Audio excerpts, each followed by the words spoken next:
ৰবা দেহা আমি ক'ত যাওঁ তুমি কৈ দিয়া আমি ক'ত যাবলৈ ওলাইছোঁ কৈ দিয়া কোৱা বিয়া খাব যাম কোৱা ফুই যাম আমি এতিয়া বিয়া খাব ফুই যাবহি আমি যাওঁ বিয়া খাবলৈ একদম দিনতে ওলাইছোঁ এতিয়া 1:30 বাজিছে 1:30 বজাতে ওলাইছোঁ গধূলি বহুত বেছি ঠাণ্ডা হৈ যায় ইয়াক লৈ যাবলৈ দিগদাৰ ফুই যাম আৰু কোকৰাঝাৰ যে এইখনে মোৰ একদম ফাৰ্ষ্ট বিয়া মই অহা 4 বছৰ হ'ল 4 বছৰত এদিনো বিয়া খাই পোৱা নাই ইয়াত মই এয়াই ফাৰ্ষ্ট বিয়া না দেহা এতিয়া গৈ থাকোঁ আমি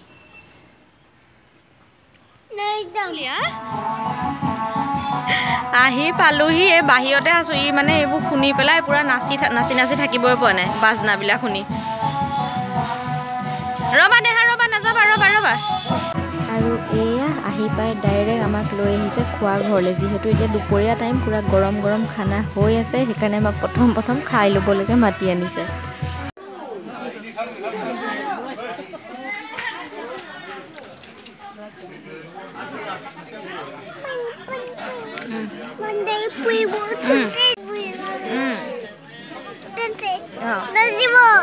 পান খালে পুৰিব চুন খালে ডাকিব মানে বিয়া ঘৰত তামোল পাণ খাবলৈ দিছে যে সেইকাৰণে সি গাই আছে পান খালে পুৰিব হয় নাই পান খালে পুৰিব চুন খালে ডাকিব গান বাজিছে দেহা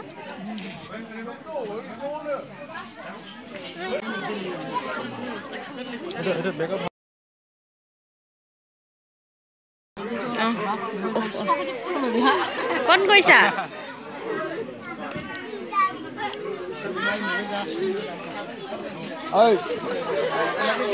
লিনিয়ানো বুলি মাতা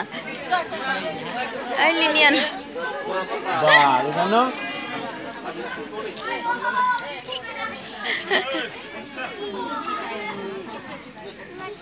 জোতা চোতা দুইটা একে পিন্ধিলি জানে দুইটা ককাই ভাই একে ড্ৰেছ পিন্ধি আছে পুৰা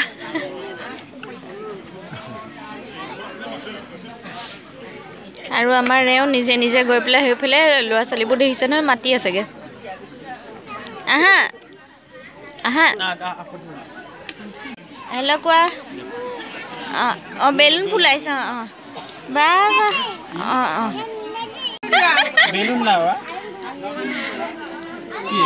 বেলুন বিচাৰি কান্দি আছে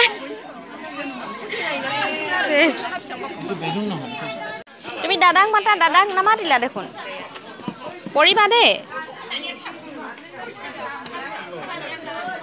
পৰি যাবা দেহা পৰিবা তুমি আন্টিক নমস্তে কৰি দিয়া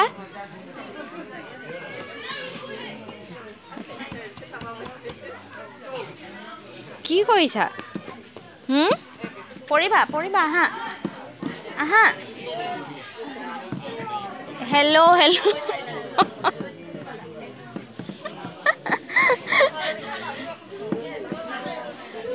আমি আহি আছোঁ এতিয়া বিয়া চিয়া খাই যাওঁগৈ ঘৰলৈ আমাৰ বীৰ মাইনা বিয়া ঘৰৰ পৰা নাহে ইমান বেছি দিগদাৰ কৰিছে জোৰ জবজ কৰি লৈ আহিছোঁ তাক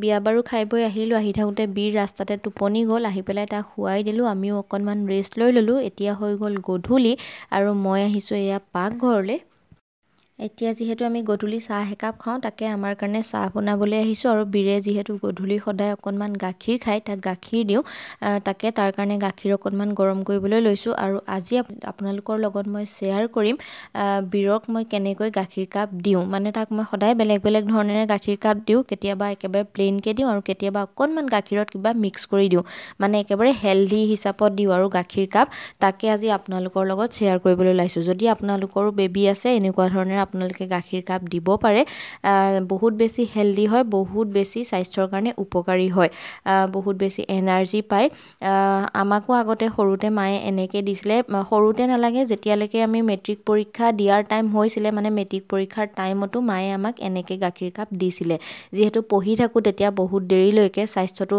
এনাৰ্জি পাই থকাটো বহুত বেছি দৰকাৰী হয় হেল্ডি হিচাপত গাখীৰ অকণমান খাব পাৰিলে ভাল হয় পৰীক্ষাৰ সময়ত সেইকাৰণে মায়ে আমাক মেট্ৰিক পৰীক্ষাৰ টাইমলৈকে এনেকৈ মানে এই গাখীৰ কাপ খুৱাইছিলে মই বীৰক এতিয়াৰ পৰাই খুৱাইছোঁ যেতিয়াৰ পৰা তাৰ 2 বছৰ হৈ গৈছে যেতিয়াৰ পৰা মানে তাক মই গৰু গাখীৰ দিছোঁ তেতিয়াৰ পৰাই তাক মই এনেকুৱা ধৰণেৰে গাখীৰ কাপ খুৱাইছোঁ গতিকে আপোনালোকৰো যদি 2 বছৰীয়া বেবী আছে তেনেহ'লে এনেকৈ গাখীৰ খুৱাব পাৰে ব'লক আপোনালোকৰ লগত শ্বেয়াৰ কৰোঁ এয়া দেখিছেনে এইখিনি মই এইমাত্ৰ উতলাই লোৱা গাখীৰ হয়। গাখীৰখিনিত এয়া প্ৰথমতে মই লৈছোঁ এয়া 3টা খাজুৰি। আপোনালোকে খাজুৰিটো নিজৰ হিচাপত ল'ব।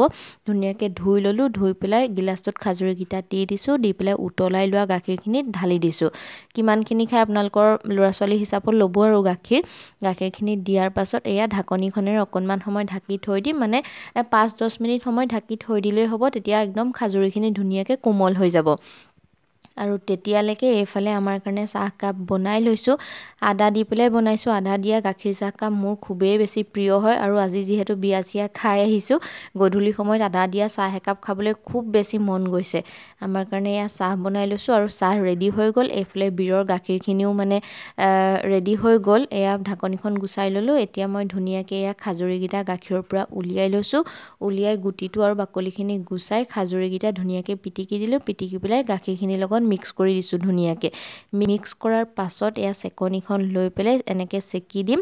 তেতিয়া মানে খাজুৰিৰ ওপৰৰখিনি চেকনিখনত মানে ডাঠখিনি লাগি যাব আৰু বাকীখিনি তললৈ পৰি যাব। ধুনীয়াকৈ গাখীৰখিনিৰ লগত এতিয়া মিক্স কৰি দিয়ক আৰু খাজুৰি দিয়া এয়া গাখীৰ ৰেডি হৈ গ'ল। বহুত বেছি হেল্ডি হয়, মই কৈছোঁৱেই। মই বীৰক পূৰা 2 বছৰৰ পৰা খুৱাইছোঁ। আপোনালোকেও 2 বছৰৰ পৰা আপোনালোকৰ বেবীক এনেকৈ খুৱাব পাৰিব। ৰাতিপুৱা সময়তো দিব পাৰে বা গধূলি সময়তো দিব পাৰে, সেইটো নিজৰ ইচ্ছাৰ কথা আৰু। কিন্তু এনেকুৱা ধৰণেৰে যদি এগিলাচ বা একাপ গাখীৰ আপোনালোকৰ বেবীটোক খুৱায় তেনেহ'লে বহুত বেছি হেল্ডি হয় আৰু বহুত বেছি এনাৰ্জি পায় বেবীটোৱে। মানে সুদা গাখীৰ কাপ দিয়াতকৈ যদি গাখীৰত অকণমান এনেকৈ খাজুৰি মিক্স কৰি পেলাই দিয়ে, সেইটো বহুতেই বেছি হেল্ডি হয়। মই কৈছোঁৱে আমি মেট্ৰিক দিয়ালৈকে খালোঁ। মায়ে আমাক মেট্ৰিক দিয়া সময়লৈকে এনেকৈ গাখীৰ কাপ খুৱাইছিলে। আৰু এনেই বজাৰততো এনেকুৱা বেবীবিলাকৰ কাৰণে বহুত বেছি হেল্থ ড্ৰিংকছবিলাক কিনিবলৈ পায় বিভিন্ন ধৰণৰ, কিন্তু মই বজাৰৰবিলাক খুওৱাতকৈ নিজে এনেকৈ ঘৰতে বনোৱাবিলাকহে খুৱাই বেছি ভাল পাওঁ। গতিকে আপোনালোকেও ট্ৰাই কৰি চাব পাৰে।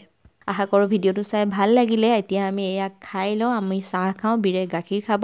ভিডিঅ'টো ইয়াতে শেষ কৰিম। লগ পাম অন্য এটা ভিডিঅ'ত। আজিলৈ আহিলোঁ দেই, বাই বাই।